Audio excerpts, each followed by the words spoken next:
Okay, so mainly what I'm doing in this is helping you follow along with somebody else's tutorial, and I'm just kind of, they call it scaffolding between their tutorial and that. In their tutorial, I think is here. Oh, that's the other tutorial that I'm doing next, which is going to be cool. In their tutorial, they start out and he says, setting things up. And he says, I have 3 windows set up in Blender. And he describes what that looks like. Trying to walk you through setting that up is really pretty complicated.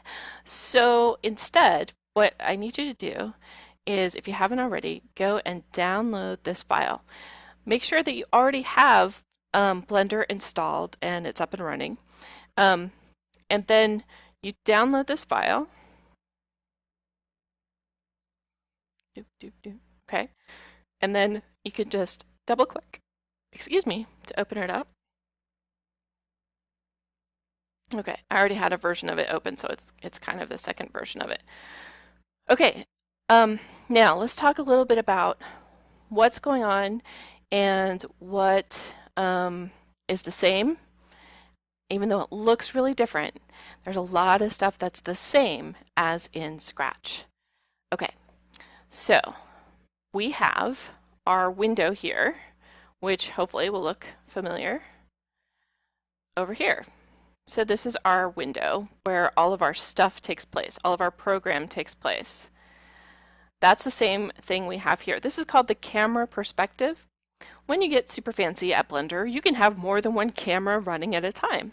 But in this case, we're just going to have one camera. And that way it's really similar to what's going on in Scratch.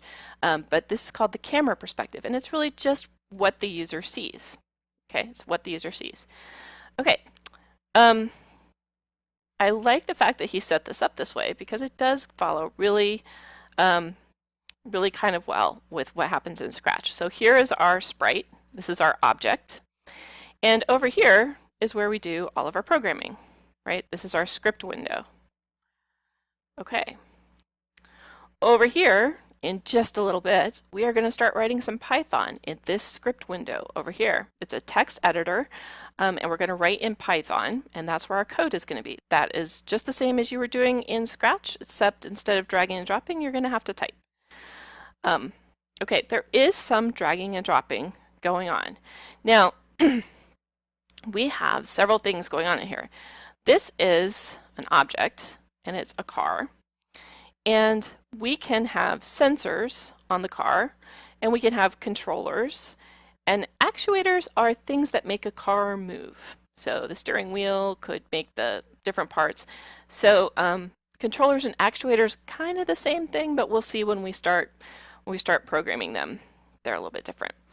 But let's talk about sensors. We have to program our own sensors in this. Now, in Scratch, if we wanted to have an if-then, we had our own set of sensors. Say if touching mouse, then play sound pop, and then hopefully, well, oh, because it's not in a forever loop. Oh, look at me getting lazy. There we go. I don't know if you can hear that, but it's popping now whenever I go over it.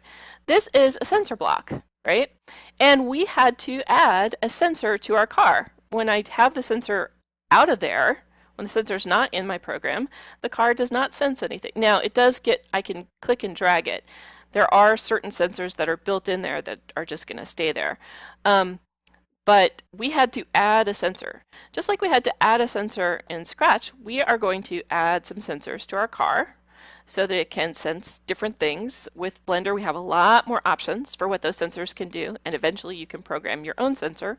We're going to start out by using somebody else's, just like in Scratch. We use the blocks kind of thing.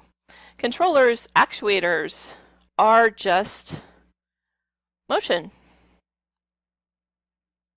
Or, you know, controllers are part of the control stuff, and they are, yeah, so sounds would be a controller. So controllers, actuators are more about parts of the car moving. So they're more, it's like the motion part has its own separate thing, and everything else is kind of a controller for our sprite. Everything else is kind of a controller for our sprite. A sprite, when you load this up, especially if you load up a big complicated Scratch program, it'll say how many assets have loaded, right? It'll say how many assets have loaded. Sometimes in Blender, people will call these objects sprites. They still count as sprites even if they're fancy and 3D and whatever. Sprites are commonly a thing that you can import into a game or a 3D movie you're doing or an animation. It's just kind of a 3D object, or a 2D object if you're doing 2D game design. And so they're sprites. They're also assets. Everything in here is an asset. So the sensor, the controller, the actuator, these are all assets. Our script, when we get our script done, is also going to be an asset. Okay, so you are set up and you can attempt the tutorial from here without me and come back if you get lost, or you can just go to the next little thing and we'll do it together. But what you're going to do, we have just passed through the setting things up. Oh, they do talk about the logic bricks in the game logic. So read this part here about what those logic bricks are and what the controllers.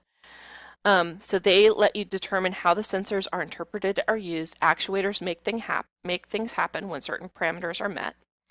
And then the very next thing we're going to do in my next video, we're going to create a new Python script. And of course, we're going to do a little hello world.